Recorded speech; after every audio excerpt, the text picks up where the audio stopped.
ప్రపంచంలో పిల్లలకి లోకుగా దొరికేది ఎవరైనా ఉన్నారంటే తల్లిదండ్రులు. వీడు బాగా తినేసి అలా అమ్మని అంటాడు, నోరు మీ అంటాడు. ఎవరిని? ఈ నోరు మీ అని అంటాడని ఇంత ఎలా పెంచిందో చెప్పండి. వాళ్ళమ్మ మీద తిరగబడతాడు, ప్లేట్ గిరేస్తాడు, చొక్కా గిరేస్తాడు. ఎంత పొగరు.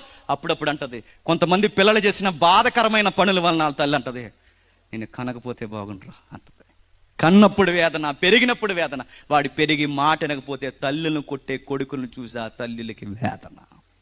లే చెప్పండి, కొడుకులు తన్నుతున్నారు, గుద్దుతున్నారు, ఎక్కువ మాట్లాడితే వృద్ధాశ్రమానికి కూడా జాయిన్ చేసేస్తున్నారు. అక్కడ వరకు ఎందుకండి, మేము వృద్ధాశ్రమానికి ఏం జాయిన్ చేయమనకండి.